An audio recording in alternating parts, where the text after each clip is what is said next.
There's lights, there's camera, there's action for the first 2 days, and there's auction coming up. Well, here we are yet again with another segment of Toast the Toss. And with me are our regular finalists. We have Oreo with us. And after quite some time now, we have Bidhu with us. Welcome back, Bidhu. Glad to have you here again. So, gentlemen, I'll dive straight into the chase. What do you make of the Border Gavaskar Trophy? If you honestly ask me, I wasn't expecting such a resurgent comeback after 150 all out, but boy oh boy, have they stunned us with beautiful performances.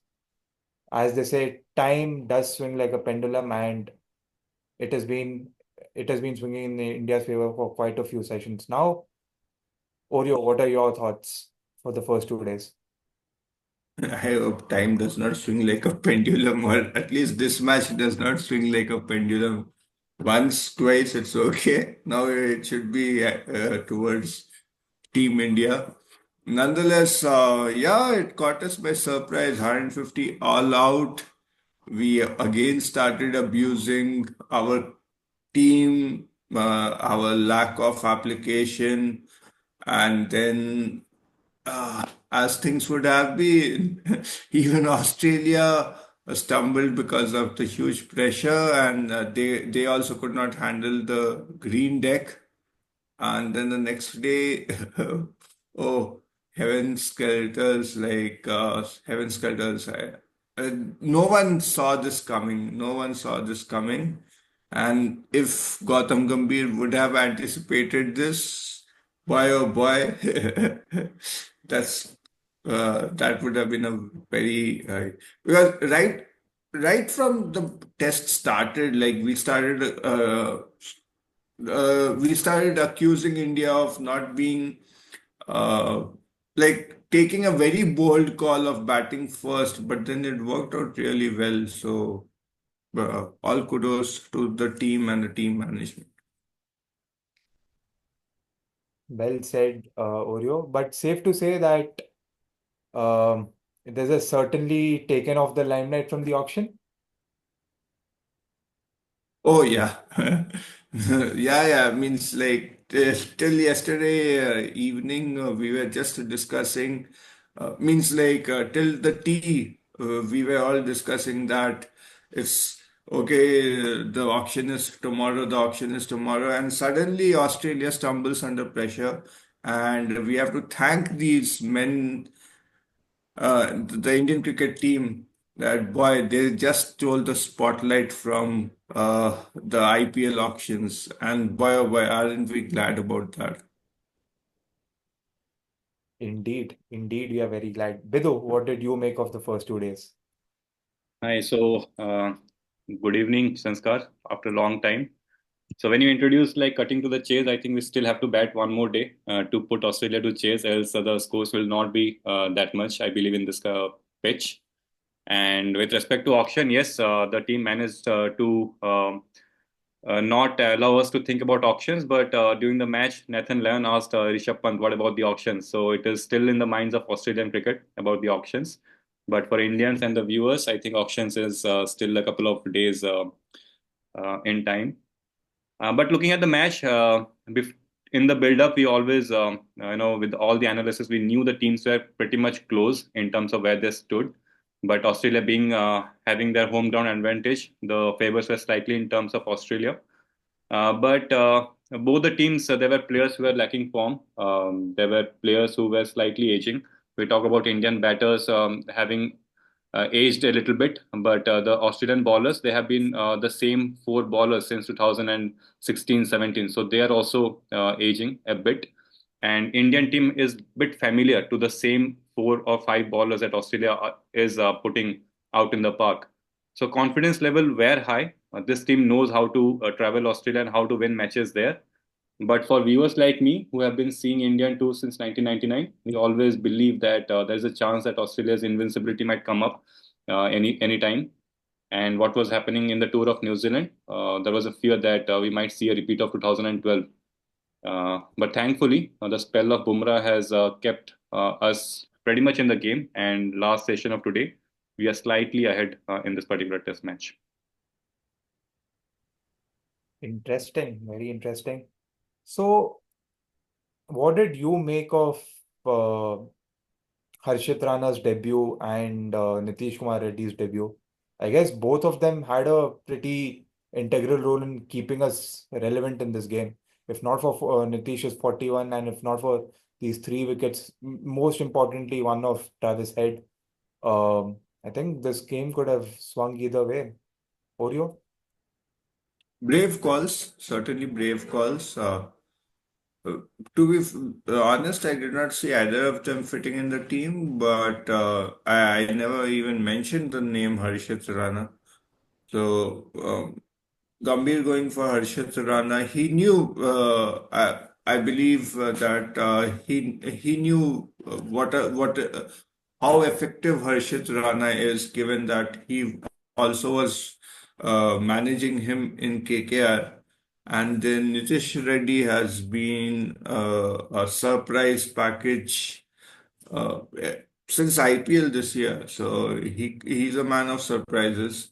And though there was a little bit of uh, reluctance amongst fans that whether he would be effective or not, the way he's showing that he definitely knows how to handle pressure situations. So very good calls by the team management. Looks like they did watch our podcast after all. I mean, quite a few right calls were made in our previous podcast. Jayesh predicting that Harshit Rana might make a debut, which did happen. Oreo, you yourself opined that KL Rahul might have a great series after all, and we are starting to see the signs of it. A very gritty 26, of course, came down to a wrong decision. Looks like a repeat of 2007, but who's complaining? But again, yeah, quite a few things aligning with respect to our podcast. Bidhu, what did you make of their debuts and anything that surprised you? Anything that you thought was out of the box in this game? Yeah, I was just trying to refresh my memories. So I feel when India tours Australia, there is one or two bowlers there. If they are new, the team always does well. I'm not sure about 99, but 2003 we saw the first signs of Irfan Pathan, and we did pretty decent in that tour. In 2008, Ishan Sharma was fresh, and we know how effective he was against Ponting. In 2012, the terrible tour, I do not remember any bowler who was thrown into the deep end in Australia. I'm pretty sure Umesh Yadav was there, but I think he was in the test team for quite a while. 2018-20, Jasprit Bumrah was making little bit. He was a little bit fresh to the team, and we all remember the last tour. The likes of Natarajan, Siraj, they all were effective. So throwing a new bowler always works best for us. But I felt if they were grooming Akashdeep, then he might have gotten a nod ahead of him. But what Nitish Rana brought to the team, I would say he was helped by Bumrah, but to just keep the pressure on and get ahead, just the way he took his wicket in IPL was icing on the cake. And that's a very nice point brought out by Bidhu. Uh, this we saw in 2020 when when you had so many ballers coming in, so many new ballers, no one knew who would be bowling or not, and come versus an Australian side which had some great bowlers, but because this is a very long series, 5 test matches of generally 4 to 5 test matches, and the players tend to become tired and so if you have a new fresh pair of legs and arms, I think that does sufficient justice to the bowling team. And we started pretty good early. I hope it's not a case of well begun, half done. So yeah.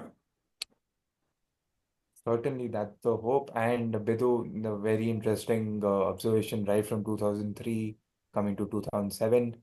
Well, at the risk of sounding very pro some player, 2011, Virat Kohli was relatively new in that setup and he ended up becoming the highest test scorer for highest run scorer for India.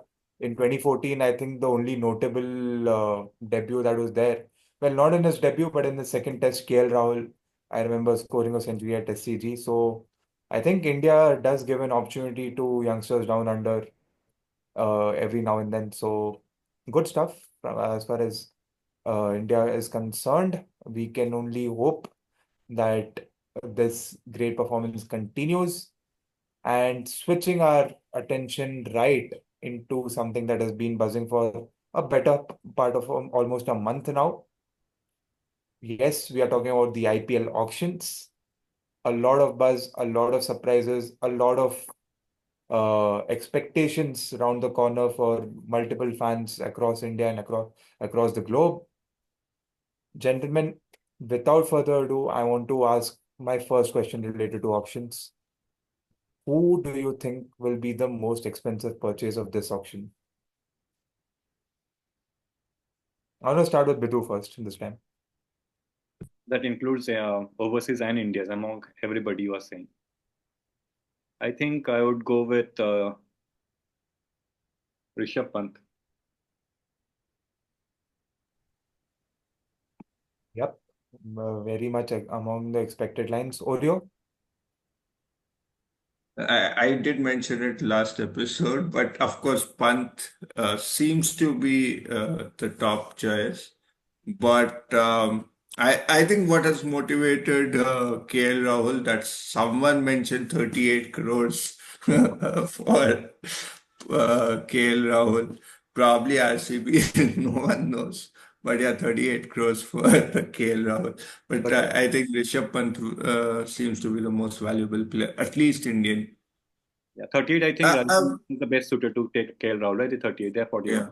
And Bidhu and I are both fans of one particular team. They let out their best player out. So I think Butler also has a potential to garner some good calls. Bidhu, your thoughts on Butler? and Butler has been breathing fire in the currently undergoing Abu Dhabi T10 League. So I'm sure there'll be a lot of takers. As an RR appreciator, I was thoroughly surprised seeing them let go of Butler for one, and of course quite a few with the likes of Ashwin, with the likes of Yuzi. And yeah, I think this particular auction has been the headache more so for three teams, which were RR, KKR, and SRH, because well, they had almost all their boxes ticked, and for them to let go and start the team from scratch must have been quite a painstakingly irritating task for them, because who do you appease, who do you let go, who do you satisfy? It's never an easy task. But having said that, I think what also is one common notion this time around is Indians are likely to earn more than foreigners in this auction. How much do you align with that school of thought? My question is open-ended. Anyone can take this first. Both are free to answer this. Yeah, to me, it doesn't make too much of a sense, but I understand why they are doing it to keep the league slightly in favor of Indians. But yeah, when you put it in business terms and you put it that people with smarter use of money are going to buy the players that they like, then putting a cap on it actually doesn't make too much of a sense. It's like restricting your thought process and your the way the rules are there, and you're suddenly putting a clause saying that this is an exception to the clause. So it's slightly you just have to take it as an exception and follow it as the governing body puts it out. Oreo? I do not have much thoughts. I agree with Bidhu on this. Sounds about fair. Yeah, it's nice So, that you brought it up. I think I had totally forgotten about this factor. There was a lot of other things that was put out in the rules, like uncapped player retention, more retention. But this is also a new rule that has been put this year. So it will be interesting to see in case there was a potential foreigner who could have surpassed the limit, but was restricted because just of this particular rule. right, right. So, what do you make? And actually, my question was going to be among the same lines next. So, what do you make of the rules, especially pertaining to the fact that if they don't register themselves this year, they might not register themselves for the next year or something along those lines, right? Or was it the other way around? If they are bought by a team and if they decide to back out from a season, they'll be banned for the other 2 seasons. What do you make of Yeah, the rule? I think it is unfair. Like, see, no one plans that I will stay away and all that. You never know. You get injured someday. Like you take a case of an archer, great talent. Suppose I do not know whether he has been retained or not, but if he was there in the free market, someone goes for him. Poor fellow gets injured. Now, can you deny him an opportunity for the next 2 years? I do not know what kind of rules, what are the nitty-gritties of the rules, but it does look a little odd. So they have to fit things properly so that it does not look that bad. It does not deny opportunities. And why would I like to miss out on a good, great international player? I agree. I do agree with this point. Vidhu, what do you make of the rules? For this particular rule, I think I am following a team which has suffered a bit because of the international stars backing out at the crucial times. So you have to understand IPL has also reached a level where it is, if not more, at par with the international cricket, especially from the perspective of the owners. So when teams like Rajasthan Royals have won a lot of games in the first half because of, let's say, Butler or a lot of English players, and then they decide to go away during the playoffs, it totally changes the team's dynamics, and the players who were not a part of them, they are thrown into the playoffs. They need time to get adjusted.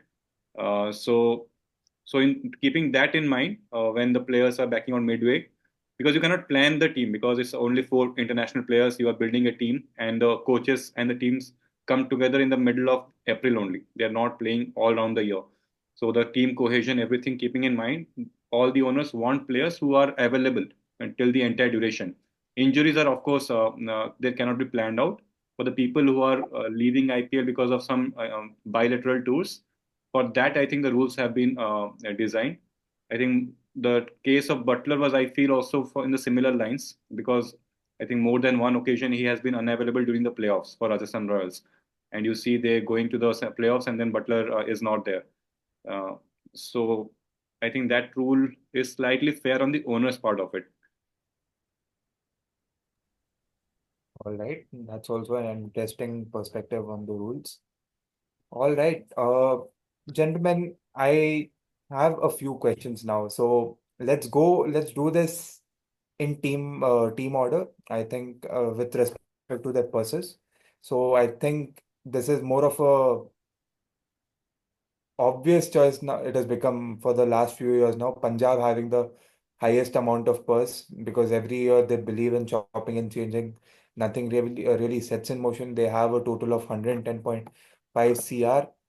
With Ricky Ponting and helm of affairs, do you see Aussies getting more preference this time around in their auction dynamics? And who do you think should they back, or which top three or top four players do you expect that Punjab will go after? And for the record, we have only Simran Singh and Shashank Singh that they've retained. So Punjab has been chopping and changing every single or every 2 years, right? And the only, who is the constant one since the last 14, 15 years. So if this year or in this cycle also they do not do well, I think it's high time that at least for the fans, you change the people who are at the helm, because there's certainly some problem in there itself. Because we have seen a lot of good coaches, good players who have been in Punjab, and still their performances dip just because they're playing for Punjab. But just going back to your question, I think Ricky Ponting is there. The good thing is he was associated with Delhi Capitals for a bit, and a lot of players of that franchise are also floating around in the market. So you might see the likes of Pant, Ayers, Stoinis, Adam Zampa, Maxwell being interested by the Punjab franchisee. Uh, but look, Australians, barring a few, have done really well in IPL. They have a lot of good reputation. But when it comes to actually helping the team win, um, you do not see Australians at the top of. You will probably see West Indian player, South Africa player. So you have to see how it goes. And I do not know which pitch they are playing. Are they playing still in Mohali or they are roaming around this season also? So they have a new venue since last year. They have Mullanpur, and I think last two games will be played at Dharamshala, which is routine for them pretty much every year. This also, I a little bit. I'm not very connected with teams having multiple home grounds because it derails. You see a team like Mumbai and Chennai having 7 games in the home ground, how advantageous it is. But teams like Punjab are, and they have 5 home grounds, and then the next 2 are in some other places, which are very dynamically different. A place like Dharamshala is very different from a Mohali or the stadium that you mentioned. So they have to actually have two kind of teams ready during the auction for the 2 home grounds. That makes A sense. fair point by Bidhu actually. It's a team like it's a very uncertain team. They sometimes they're playing in Punjab, sometimes they're playing in Himachal Pradesh. So there's a lot of confusion, and right from the start of IPL, uh, though she's one of my favorite actresses, she never seems to settle on any good team composition. It's always rebuild, rebuild. It actually reminds me of Michael Jordan's team in NBA. So every time there's certain amount of changes that keeps happening. So a lot of changes that does not make an impact. You have to believe in the process. Take your time, believe in people. I do not know why of all people they would release Arshdeep Singh. Of course, probably he would have asked more money, but then again, you have it with you. So that being said, I see a possibility of a year or even a Pant getting a chance of being approached by Ponting. No Jake Fraser McGurk. Him and Ponting shared a really good bond in Delhi Capitals. Possible. All right. Now that we have one team ticked, we are moving from a team up north to a team down south. A team we love and we love to hate as well because, well, logic is something which is beyond their understanding. At least that's what it seems from the outside. No prizes for guessing. We are talking about the Royal Challengers Bengaluru this time around. And they have the second highest purse of 83 crores, retaining the likes of Virat Kohli for 21 CR, Rajat Patidar for 11 CR, and Yash Dayal for 5 CR. Again, gentlemen, small ground like Bengaluru, you don't know what sort of bowling works, what sort of bowling doesn't. All we have is proven commodities in the name of probably Mitchell Stark that 1 year in 2015. But again, 2015 and now 2025, that's almost an eternity ago. We had Yuzvendra Chahal who last played in 2019. Why was he let go is again beyond someone's understanding, which is exactly why I said logic is something beyond their understanding. So I think I've already given hinted on two possible players they should, but who do you think they should go after? So for me, I think if they had in mind to bring back Kohli as the captain, they should have announced it earlier because that would have given Kohli also some say in the players that they are picking. But in case it is happening behind the door, that is also fine. But for a team like RCB, I feel they definitely need a good middle order player because time and again we have seen RCB being top heavy with the golden era of Gale, Kohli, and AB de Villiers. They were always top heavy, and it has continued in the last few years also. The opening combo or the top three are always good, but you always miss somebody in the middle. They experimented with Watson, but his form also dipped when he was in RCB in the middle of 2010s, and Maxwell is also a very hot and cold kind of a player. So if they go after Rishabh Pant, I would not be surprised, yeah, because that would give them two options. One is wicket keeper. You can replace Dinesh Karthik. You have a good middle order player. You also have a potential captain in case Kohli doesn't want it. The second is if they are not I mean, apart from the batting, if they're going for the bowling and make them stronger, so the only person who has done well in those ground is UZ. So if they're going beyond UZ for any other spinner, it will again be surprising. Um, but I think Pant and UZ, I have heard KL Rahul just because he is from Bengaluru, but I do not know how much impact he will have because again, his style of play is somewhere similar to what Kohli is right now doing for RCB. So they might have KL as well, but I feel UZ and Pant, if they go for them, even Butler, I think for that matter, if you are not buying back Faf, you get Butler, and Butler and Kohli as an opening combo for next 2 years would be good for the team as well as for the brand as well. Uh, okay, there has been certain interesting developments happening in Chinnaswamy. The pitch has changed substantially. It's not that easy to score runs. I know it's a small ground and all that, but we saw the series against New Zealand. Uh, so the essential pitch, like people used to call it, could be it was bullied to a certain extent. I think there has been a substantial change on how the pitch functions, but having said that, again, the likes of any of these prominent players there seems to be a good possibility. It could be a Butler, it could be someone in the likes of Salt, it could be anyone in the likes of even Pant or KL Rahul. But I think KL Rahul might not get a chance because RCB has this weird habit of not taking local boys that much. True, true. I won't be surprised if KL doesn't end up in RCB after all. I think they can Question, entertain the opportunity. Yeah. just one question because you follow RCB a lot.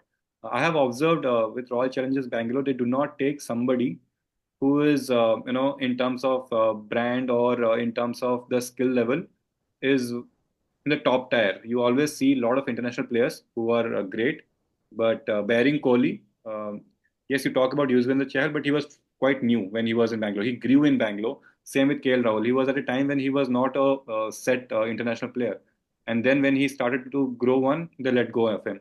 So, are they willing to take somebody who is, will bring that much of a brand value as somebody like a Kohli, or they again will go for international players, and for the Indians, they will go for Patidas and all those players who are still, uh, in the around the team, but not the established players in the team.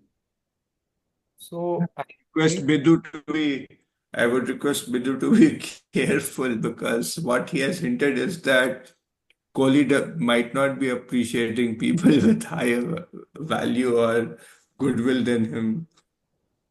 No, it's not about Kohli. It's about the business side of it. Like which brands are RCB, investing in, and how much they're willing to, Yeah.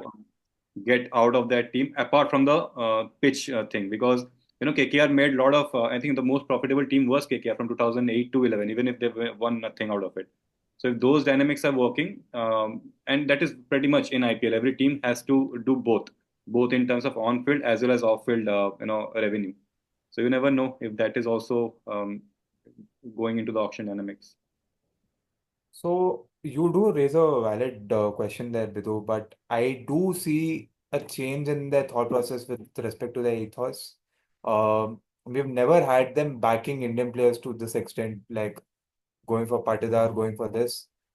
I think with respect to KL and UZ, it was particularly pertaining to these two players. I think it was the auction dynamics which sort of uh, took away their chances to retain them. I felt they should have saved money and gone for them anyway in the first place, but Bangalore does Bangalore things. There's no real answer for that. Do you see a possibility of them utilizing RTM for Will Jacks or Siraj?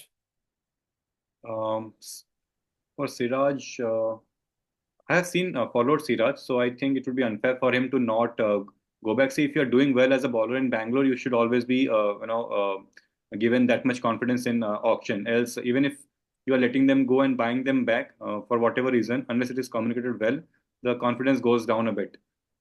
For fast bowlers, I think the reason of them letting go is because usually do not see fast bowlers going for 18-20. They are mostly 11-12. Same would apply to Arshdeep. Punjab might again still go for him, but it wouldn't be at an 18 or 19 unless other teams start to pounce on Arshdeep. So sorry, I just forgot which player are you mentioning? Siraj and Will Jacks. Yes. Can't comment on Will Jacks. I have not seen what he has done after that season in whichever team he was playing. But I feel if they have to go, they have to go for a established player who is not doesn't bring too much of what do you say? The person has to be confident to lift the title. I think Butler is the one who has been handling pressure a lot. So when it comes to playoffs and people start saying RCB cannot win, I think Butler is more than enough to handle those kind of pressure. So I tilt toward Butler, and I also want to see Butler and Kohli opening. All right. That's some interesting names popping up. Quickly. Speaking about RCB, I am very much sure, Sanskar, sorry to interrupt you. They'll go for the Italian bowler. I said RCB does RCB things. Expect the unexpected. Yeah. All right. All things said and done, let's move on to a team up north once again. Again, a team which hasn't enjoyed a lot of success. Came pretty close once under a certain captain who ended up winning eventually, but for a different franchise last season.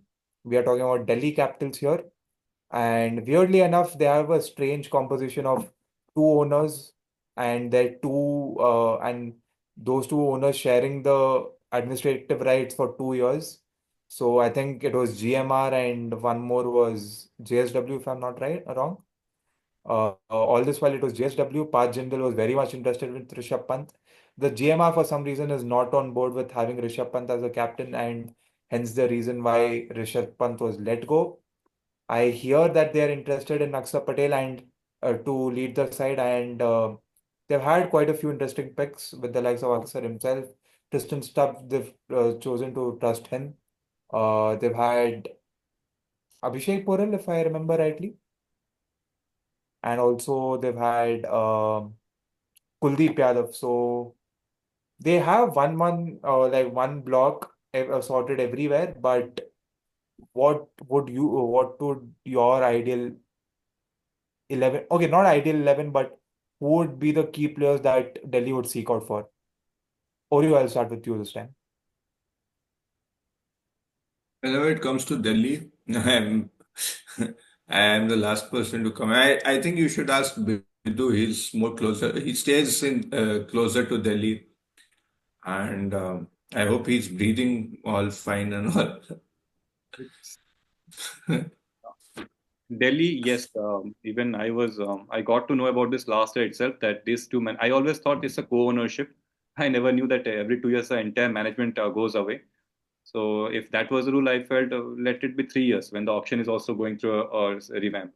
In between 2 years, if you start taking this kind of management, it's weird to an extent. But I think the latest development is Ganguly is I think overseeing the entire thing. So hopefully he will bring some structure to it. But one thing is the pitch. We do not know what exactly Delhi comes up with when it comes to pitch.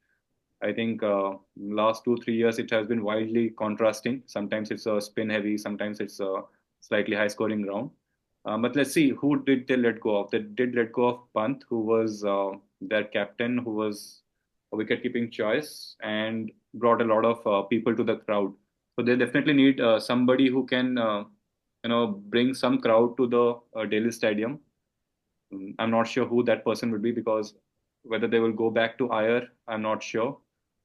KL can be a good player for Delhi actually, given the kind of pitch that plays and the versatility of KL. If they invest in KL, I think he can, he will understand the pitch and play as per the pitch. Who are the bowlers did they let go of? I think they let go of. Mm. Last time I think I saw Ishan Sharma playing a couple of matches. I think there is a possibility of Delhi going for Mohammad Shami for some reason. There can be a chance that they go for him. And the other thing is again but we are continuously talking about KL Rahul, not Rishabh Pant. KL Rahul is something they might uh, see. Yeah. How was David Warner's equation with Delhi's previous owners? I think he is also there in the auction, right? He can be, and he is fit enough to play 1 or 2 more years. So if this management is But familiar with Warner, they But might just bring him back he's as well. not made long runs. Well, I think ever since his unceremonious exit from SRH, he hasn't really lit the stage as far as IPL is concerned. So there, and also he's been in twilight of his career, which is why he's taken retirement from the Test team, and I believe from the white ball as well of Australia. I'm Not not sure if he's retired from the white. just to go back to Delhi last time. So the best year that they have, there was in when Rahul Dravid was captaining them. So they had all these players: Shreyas Iyer, Rishabh Pant, Sanju Samson. They had Chris Morris, and they had a similar kind of a team when they did well under Ponting. Pant, Iyer, where both of them were there. I think, and Prithvi Shaw was also in a very a different phase of his life. So and a couple of fast bowlers. Rabada was also there. Rabada, Stoinis, and everything. So yeah, it totally depends how well they construct the team. But they need the players that they have written. I think only one is a proven match winner. It is Kuldeep. Akshar will come second, but Akshar is still not a out and out match winner. He is very effective in T20. So they have to go for really proven performance if they have to go to the distance. He did score a 47 in finals, Bidhu. He's Yeah, I'm saying definitely he's very effective, but he does need support around him as well. fair enough. Fair enough. I think Oreo, you mentioned KL or Shreyas Iyer. KL Rahul, Shreyas Iyer, or Mohammad Shami as one of the bowlers. Yeah. All right. Now that we've discussed Delhi Capitals, let's go to a team towards our left, that is west of India. We are talking about Gujarat Titans here. They have a purse of 69 CR. Uh, they also have had a very interesting retention strategy. They picked Rashid Khan as their first retention, followed by Shubman Gill, who will continue to lead the side. Sai Sudarshan is someone they have chosen to invest their faith in again. Same goes for Rahul Tewatia, and they've gone for Shah Rukh Khan. So it seems to me like Gujarat, while they might not seem the strongest on paper, but they've always believed in the ethos of sum of all parts. They don't believe in individual brilliance, unlike some teams. So looks like they want cohesiveness, and looks like they don't want to go for behind big names. They'll go for slightly underrated, underdog kind of a player. Who do you see fitting Gujarat's narrative, Gujarat's squad? Mm, I think Gujarat, the players they have written are very good, and I think you have to give credit to Shubman Gill, despite becoming the captain and the obvious choice and all that, he decided to um, give the higher pay to, means he was, of course, in the call. He would have made that decision. But I think there is going to be a change in the coach and the team management. So I think Ashish Nehra is no longer associated with Gujarat Titans, is it? So, no, Sanskar, you want to add something about that? Is he or is he not? No, he's not. He's not. So I think they are going to have a new coach and all that. So it all depends on the strategy of the coach. Uh, it's a good team. They keep playing well, and they have a fabulous ground. So I do not know the players. Again, all these teams with a lot of money in their purse. I think the obvious choices will be again Shreyas Iyer and Pant and all that. But True. But again, Gujarat doesn't really have a, at least in the limited sample size we have seen, they don't really believe in lavish spending. They did spend on Hardik Pandya because it was their first year, but they also believe in keeping a side which is humble. So if you were to ask me, I see someone like Mayank Agarwal fitting the bill. Not a lot of demand around him, and he's He's a pretty efficient opener when he wants to be one. Gujarat is mid-sized, and I think he will do reasonably well. Or maybe you might even throw in a chance for, say, Manish Pandey. Parthiv Patel being at the helm of affairs, he is the new coach of Gujarat Titans starting 2025. So any such less glamorous players is what I see for Gujarat. There is a possibility though that they might use their single RTM for maybe a David Miller, but I don't know. Gujarat is very another unpredictable side, but for the right reasons. Like I said, they believe in sum of all parts. Bidhu, who do you think will fit Gujarat's squad or their synergy well? Yeah, I wasn't aware Ashish Nehra is not associated with them anymore, so I thought he was there. But yeah, so the strategy that you mentioned, going for a Moneyball team, you see in IPL it doesn't actually work. Rajasthan once in that manner. Even Gujarat Titans won once, but that would need a lot of things to come together at the same year. You need the coach combo to really gel well. You need every single player to be on form for the entire 4 matches, which happened when Gujarat were winning the trophy, and when it came close, everybody was playing to their potential. You see Miller, Tewatia very consistent. You see runs coming from Sudarshan Gill, everybody. But the chances are less that you will actually win consistently the trophy if you are going for similar kind of a team. And that's the reason why Rajasthan started to spend on big players as well, because then they focused on winning the trophy. But with this season, Gujarat, yes, rightly mentioned, with the amount of money that they have, I don't think they would be spending too much in the sought after player with Iyer, Pant, KL Rahul, to an extent Harshdeep also. But I feel they can go for players like McGurk, Phil Salt, Will Jacks.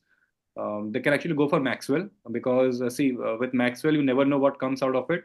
But with Gujarat, you have a lot of players who are fairly consistent. So you can allow a Maxwell to, either perform, score a 60 to 80 or score zero without really, depending on him a lot, because the other players are fairly consistent. Uh, I would probably like to see if uh, Prithvi Shaw is taken, because if he can be with Gill for some time and see where they were 5 years before and where they are right now, I think it's a good place for Prithvi Shaw to, because he never has played poorly. It is always about his gel with the team or his behavior off the ground. But its performance are always, at par with the best of the players. So I'd love to see Prithvi Shaw opening with Shubman Gill. It's Uh, almost I and sorry to interrupt again, Sanskar. I think there's a possibility of them continuing with the duo, the Afghan duo. Like last year, they had Azmatullah and Nabi was also part of the team. they had this guy Noor Ahmed. Noor Ahmed. So I think they would go for a few people from Afghanistan. As you pointed out, they might go for some lesser known names. They might go for players from Sri Lanka, Bangladesh, West Indies, Afghanistan. Yeah, their scouting is good. Yeah, they like to spend less and extract the maximum value. So yeah, that's something we can look forward to from And Gujarat. Kumar or Ishan Sharma might perhaps fit the bill for Gujarat Titans. Who we No. But how much money do they? Why would they go for these tests? They have good enough money, right, to build a good team. So I think they can spend lavishly for a couple of players, but others have to be humble purchases. All right. So we've discussed 4 teams now. Moving on to the fifth team, this was a team which made debut with the Gujarat Titans. Saw some amount of success, but not a lot. If we are talking about the Lucknow Super Giants, they too have the same amount. They have 69 CR, but they have some pretty solid retentions. Who are they? First one being Nicholas Puran. Absolute no doubt they had to be there. Ravi Bishnoi. They have Mayank Yadav, which I would say is a bold call because around his fitness, you don't know how fidgety he is. So Mayank Yadav, they have invested their faith in Mohsin Khan, and they also have invested their faith in Ayush Badoni. All right. From what I see, they have one leader sorted and one of their consistent performance sorted, and they are looking forward to seek their investment from the young brigade, which is Mayank Yadav, Mohsin, and Ayush Badoni. Who do you see fitting Lucknow's bill? Can you remind who is the coach for them now? Um, it's not Justin Langer anymore. That much I'm certain. Okay. I think it was.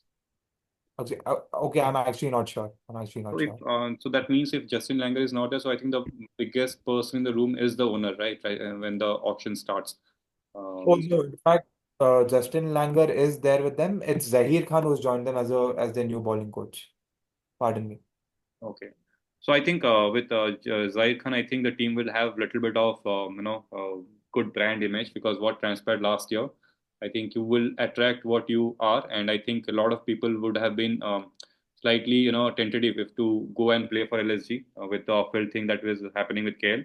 But with Zahir Khan around, I think you will know that there is a person who will be a strong person in between. I don't know how much effective Justin Langer was in between the dynamics, but someone like Zahir Khan, he will think about the players first. Plus, Zahir Khan, I think he has a lot of experience in auctions with Mumbai and everything. And so yeah, they do need a captain first. So I think this is the first team I would probably feel will go for a foreign captain. I think because see, it's hard to get out of the Pant, KL Rahul, and Shreyas. I don't think any of them are going to LSG. And beyond that, I do not see an Indian captain. So I think they are going for a player who is a captaincy material out of the overseas player. So you might just see, Faf Uh, or somebody who is Butler maybe in the teams going for these players who can be actually captaining the side for LSU. But a big ground and a pitch being say, slightly mid-range-ish, do you think foreigner or a foreign captain would be the best bet for Lucknow? But who are the other Indians who can captain actually? If you see beyond these three in the auction list, are there any names who can be? Hmm. Okay, wait. I forgot to inform. In fact, I think with respect to captaincy, they'll most likely go after Nicholas Puran. Like they, I guess they have a sought after captain already. Yeah, that's what I'm saying. So they are not going for an Indian captain, right? So they are depending on an overseas player. Yeah, the point is again with Zahir Khan, you would might see a lot of ballers, because last time Zahir Khan was captaining Delhi Daredevils, he built his team around ballers only. I remember he was one bowling. He was Rabada, Chris Morris. He believes in bowling wins you games, just like Ashish Mehta did for Gujarat Titans. I think we might see a bowling heavy LSG. So players like Mohammad Shami has a good chance to go to LSG. Spinners, Yuzi Chahal, big ground again. He might be a good enough pick for Lucknow Super Giants. A fair deal. Lucknow, of course, it's an interesting team, but I think they come under a lot of pressure. Probably coach, probably the owner.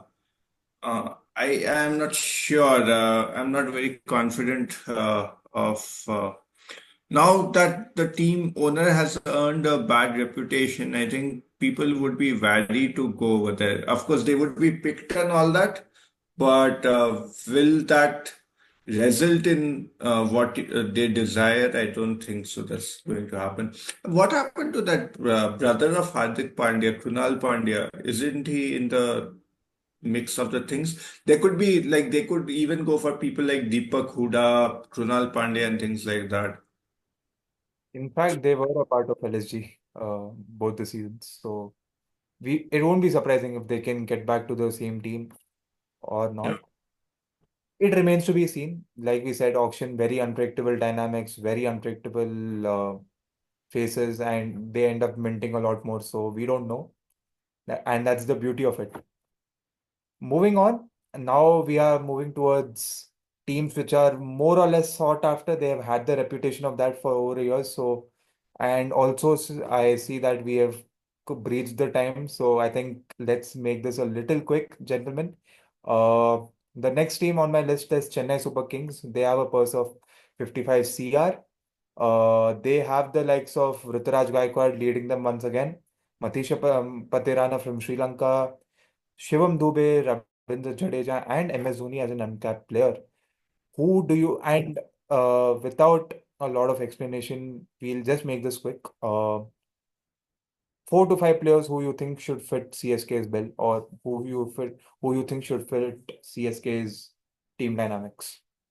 I think Flav du Plessis is gonna be one because he's touching 40, ex proven commodity. So that's one obvious choice. Other than that,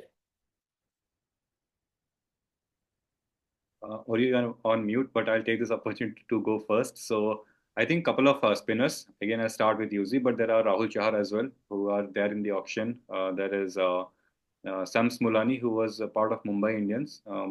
In case they don't buy him back, I think he also might go. Ravi Ashwin, he might again go back to CSK. Because after Dhoni, I'm not sure he might play for 3, 4 more years. But Rituraj do need somebody who can guide him around. Uh, from all rounders, I think a couple of Marcus Stoinis can be a good option because we see CSK using all rounders very, very effectively. When Sam Curran was playing for them, he was seeming like a match winner. So somebody like a Marcus Stoinis can enjoy a CSK environment. And with openers, I think yes, you mentioned Faf. That could be a good homecoming. But some youngsters might also get a chance in CSK. We also have James Henderson, right, who is also a part of this auction. of course, everyone. Uh, I I think they will go back and get their genuine match winner from last season.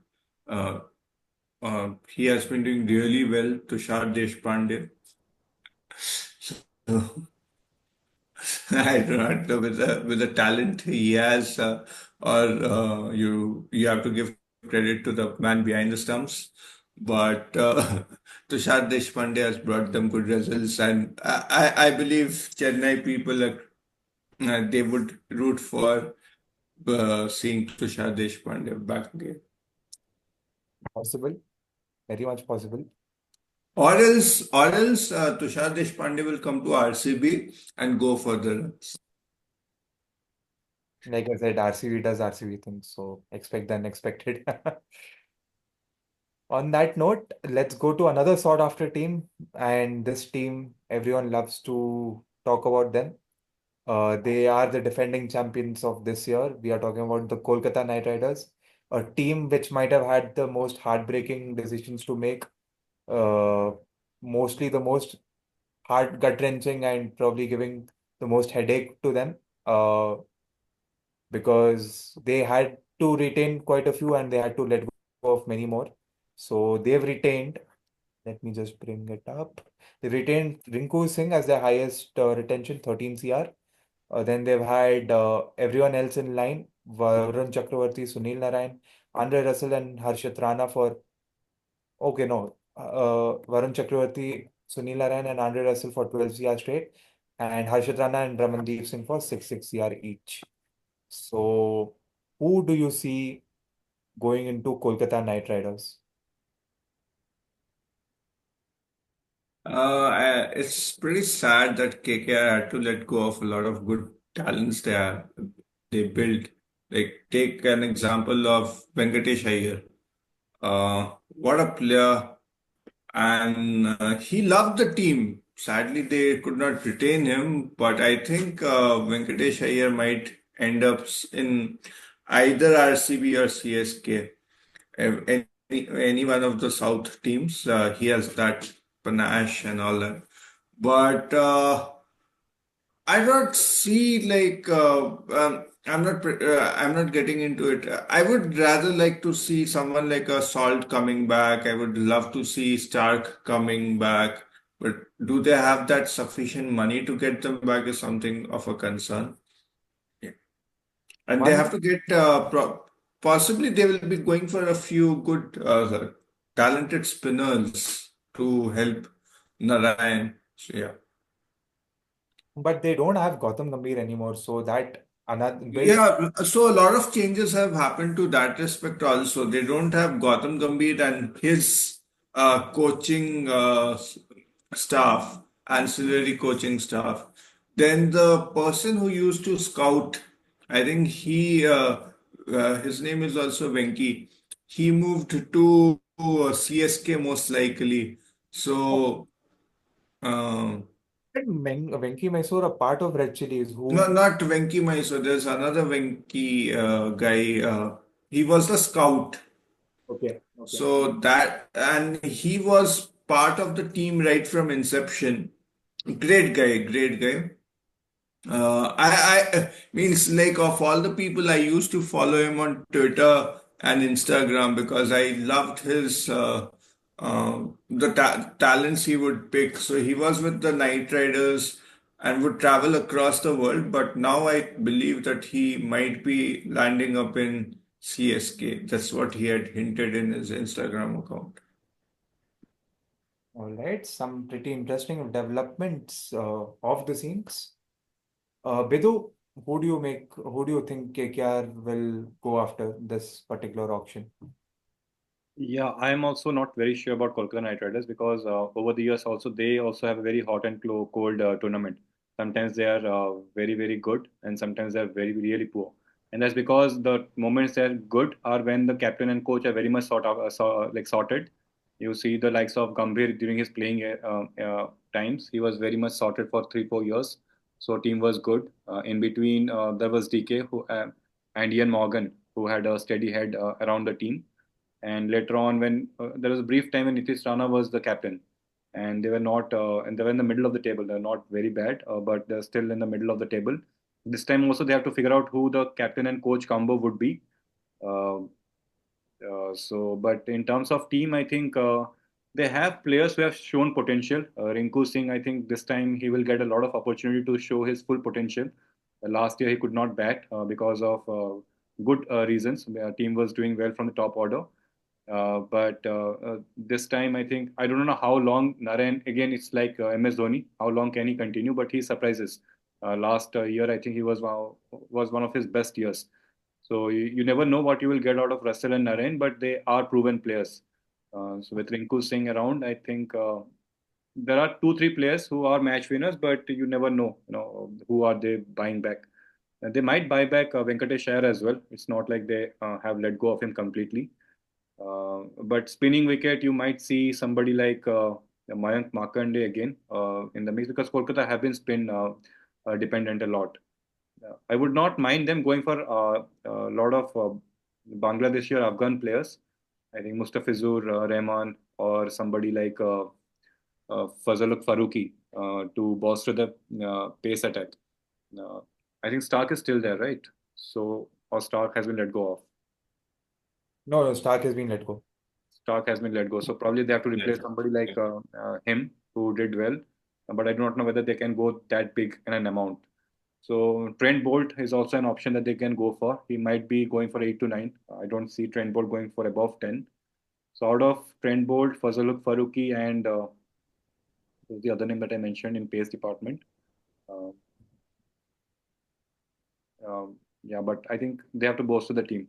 They are looking very weak right now with the team names that you have mentioned. All right. It'll be interesting to see where KKR heads to.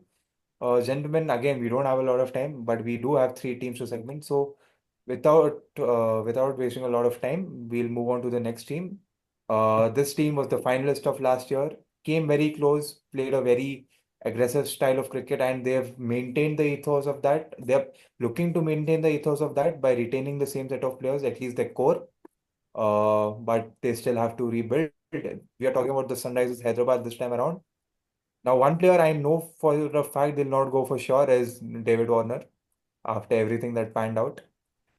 They have, however, retained Heinrich Klaasen, Pat Cummins, Nitish Kumar Reddy, Travis Head, and Abhishek Sharma. Who do you see fitting their uh, team synergy in this particular season? We still have Tom Moody, Daniel I Vittor. think Sanskar, what happens with teams like SRH and all that, they go, their scouting is pretty good actually. I think them going for Rashid Khan at one point of time and Markham and all that. So the scouting is strong, and they have a good presence in South Africa and all that. So they they will go for a lesser known name, and that person will bring you the results. Like take a case of Abhishek, like amazing talent, but we did not know much about him and the kind of fearlessness he went. So they focus more on the strategy rather than the players, is what I think. Like it is more about the strategy they make. I might be mistaken over here, but I think strategy tops the players, is what I feel in SRH right now at the moment. Very apt observation there, Oreo. I couldn't agree more. But Bidhu, what do you have to make of SRH? It depends if they want to still continue the style of play and they want to bolster the team with similar players. You might see them going after Maxwell kind of players who can still hit the ball from the ball one. But with the team construct that they have, I'll just not focus on Abhishek Sharma's recent form. Let's just say that he can do what he was doing last year. I would see they will again bring back players like Rahul Tripathi, Deepak Hooda, who are again effective. They are not too costly, but they do play their role if given a chance. Players like Krunal Pandya, if they are let go of, if they're not buy back by LSG, he might be effective with some a team like SRH. Uh, Would I would Prithvi love Shaw? to. Sorry, go ahead. Go ahead. Go ahead. Sorry. No, no, it was just a question. Would Prithvi Shaw be an See, interesting? I don't see them going for Prithvi Shaw. No. Very rare chances. Prithvi Shaw, I think he might land up in some place like Gujarat but it's going to be difficult for him. He's earned a bad reputation now. It's sad for such a talented uh, youngster. All right. We have two teams left, and let's do them pretty quick. One of them is Mumbai Indians. Mumbai Indians have, I would say they've been the most successful with respect to retention, at least from my perspective. They managed to retain the likes of Jasprit Bumrah, Surya Kumar Yadav, Hardik Pandya, who will still continue to lead them, by the way, Rohit Sharma, and Tilak Verma. They have one R8, not R, yeah, they have one RTM. They might most likely go for an uncapped player for the likes of Akash Madwal or Neil Vadera. But who do you think Mumbai should go for? I think they will be investing on bowlers, some good bowlers, so you have a chance of seeing a Mitchell Stark coming in over there. What? Uh, What? Possible. They will go for one of those good bowlers, but personally, I'm not a big fan of the team. I hope the form of last year continues, but there has been a lot of dynamic shift ever since the last IPL. So I think they are in a good space at the moment. It won't be as bad as last year, but I would be very happy if it is like last. Bidu? Yeah, I think they have the money. They have big players, so they would go for a few players who they had already scouted, and they might bring them back. But I think they have a pretty decent side. With bowlers, I think a couple of bowlers they need to buy. Their dream of seeing Bumrah and Jofra Archer did not materialize. But I do not know who is the most sought after bowler right now. I don't think anybody in the T20 circuit is most sought after. Again, you go back to Trent Bolt, who was very effective in the last IPL. So if they bring back Bolt and have Bolt and Bumrah, then they would be very, very strong as a bowling unit in those pitches of Mumbai. So I would not be surprised if they go and try to get Bolt back. And because right now Bolt, I think he has only made himself a T20 player. He's not playing international cricket, so he has good 2 3 years with him. They might go for an out and out pace bowler. So what is his name from Jammu Kashmir? He has not been retained by SRH. The pace bowler from Jammu Kashmir. Malik? Umran Malik, Yeah. yes. I would not mind seeing Umran Malik in alongside Bumrah because he can be a good mentor as well. and those pitches, he can bowl some really good spells in the Wankhede Stadium. Interesting.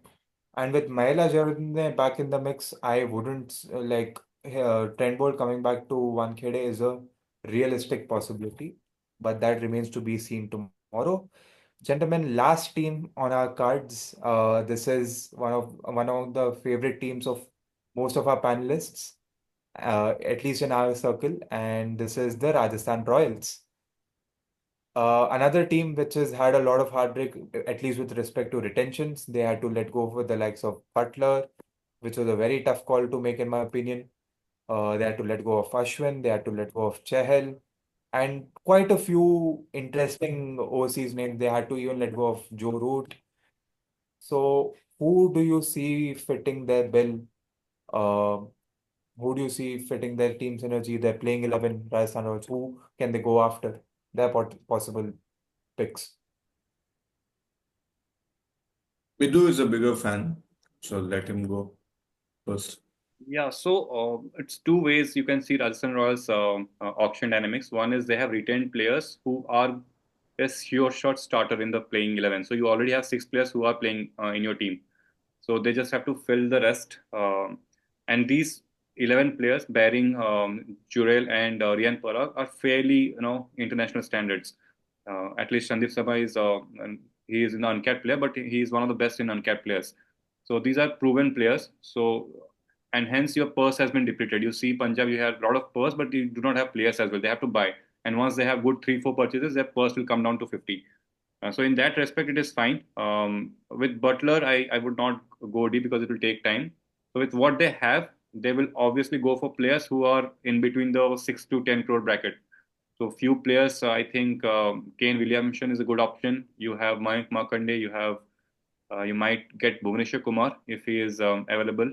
You probably go for Rahul Tripathi, Deepak Hooda, these kind of players, because you will use them in the impact player rule as well. I would love to see one or two all-rounders. So if they go heavy with Sam Curran, Daryl Mitchell, or Marcus Stoinis, I am pretty sure one of them would come to Rajasthan Royal. Because with Ashwin, you have let go of an all-rounder as well. So number 6 position, I think one all-rounder they are going to go for above 10 crores. Yeah, that's a fair point. I would love to see Darren Mitchell. He's one of my favorite players, favorite Kiwi players. So I would love to see him in a team I like. That is Rajasthan Royals. If I remember rightly, he was in Ara for a year before he came to CSK. Oh, I wasn't aware of that. Probably they Was might. last because Ara did not have money, and suddenly they got Daryl Mitchell and one more all-rounder. Um, Yeah. so yeah, he was there, and he can come back again. But Sanju Sena is something I believe, and let me be a little bold. I think if they get the players of their choice and all that, RR has a chance to win the IPL. Uh, of course, means like Bidhu has had the pain more than me, but I think they start really well and all that. So they have to have a team which, with players with the mindset of lasting the distance of beyond 14 matches or 14 to 15 matches. It has to go to the playoffs and championship. You have to have players like that. 2 years ago, they were, yeah, almost 2 years ago, they had all the players whom they wanted. And they went till the finals, then they lost to Gujarat Titans. But I think they are the force to reckon with. Yeah. Absolutely, Just absolutely. final statement, just to see what Raul said. So you remember when Rahul Dravid was hired as a coach of Team India, Indian team was struggling with one thing: they're not able to win the playoffs. And now they are with Rajasthan Royals, and Rajasthan Royals is facing the same problem. They're not going to win the playoffs. The only catch is he has to build a team. He doesn't have a team right now. Absolutely. And we all root for that. It's a team I rarely. like about one thing I like about Rajasthan Royals is that though Rahul Dravid is back in the mix, the kind of chemistry and the reverence he gave to uh, Sangakkara is something I appreciate. So if these two guys, and they are great cricketing minds, if they maintain the balance, boy oh boy, 3 out of 3 Rajasthan Royals. Well, it's a wide spectrum of expectations. It's a wide spectrum of possibilities. That's what IPL has always been, and we certainly hope uh, one among many of these manifestations might come true. On that note, gentlemen, I know we are well above the time, but quick rapid fire just to wrap things up. Your top three wicket keepers who will be the most expensive, top three batters, top three bowlers, and top three uncapped players in no particular order.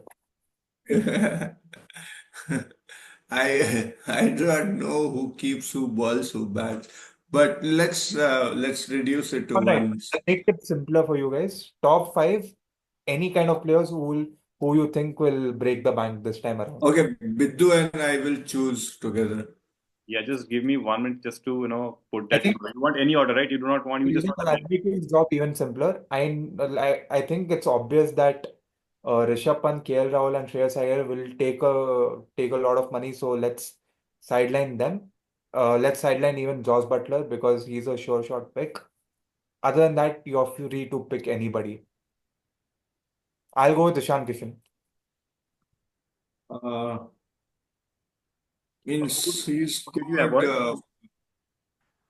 but I don't know whether Ishan Kishan will get that much of a. I, I think Ishan Kishan might land in Chennai of all places. Not a bad pick because they need a keeper batter. So if they can't get hold of Rishabh, I don't think Ishan Kishan will be a bad choice. Moving on, Arshdeep Singh. Oh yes, Arshdeep. The team he might land up would be, I think, Bombay, Mumbai. Interesting. Bidhu? Where is Ashdeep Singh going? Yep. He might be taken back by Punjab only. I don't see they letting go of Ashdeep. He's deleted all his Insta posts that had Punjab Kings And written on those it. can be strategies. Those can be strategies just to build his price up or down. I don't see. I mean, obviously, Yuzi Chahar and Butter have also let go of a reel where they have sent goodbyes and all that. But those can be just mind games played by the owners. You never know. You can always follow them back. That's fine. But yeah, if you want any other name, I would love to see Arshdeep in any of the grounds which are larger because bring Cool. him to Bangalore also. You might see some good bowling from him in the Chinnaswamy ground because he is proven himself that pitch doesn't matter. He is going to bowl well, irrespective. So if Bangalore doesn't go for him, I would be All right. Uh, this is a slightly biased pick. I'm particularly interested in this particular youngster, Manav Sudhar. Who do you think will Manav Sudhar be picked by I'm sorry, I don't know him. I have not seen him in. last year? So I think Manav Sudhar will go to some uh, uh, Gujarat, Gujarat or LSE. Yeah. no Chennai, spin dominated track. Ah, I don't. I mean, not old, so yeah, sorry, he's a youngster. Not old, my young face. Yeah. But Sanskar, I am old, so I'm past my bedtime. All right. Taking your cue, Oreo. On that note, gentlemen, thank you. Thanks for your time. I think this is one of the longest segments we have perhaps ever had. We don't know how long this will. But Sanskar, the one thing I would love to see that the tournament has become so long, like our show. I think uh, it has to be cut short a little to make it more interesting and having the players also. Uh, so so Release that there's no toll on the. release the dates. So now they are starting. So next year on, they're starting the tournament from mid-March, and this will go all the way till last week of May. And supposedly no international fixtures are intertwining between them, even according to the ICC FTPs.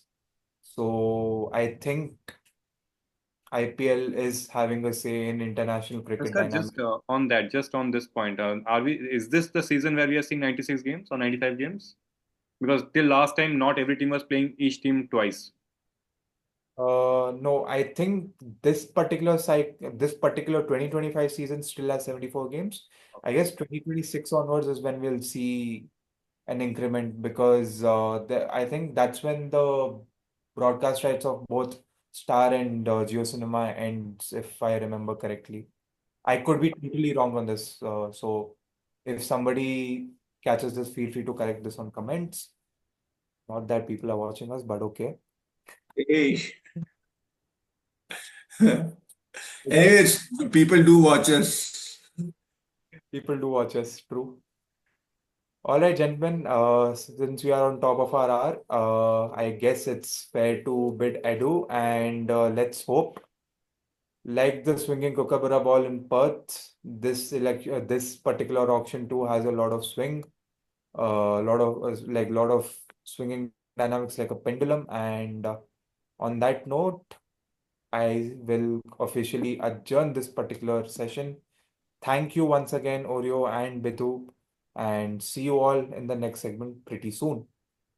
Thank you. Good night. Thanks, Sanskar.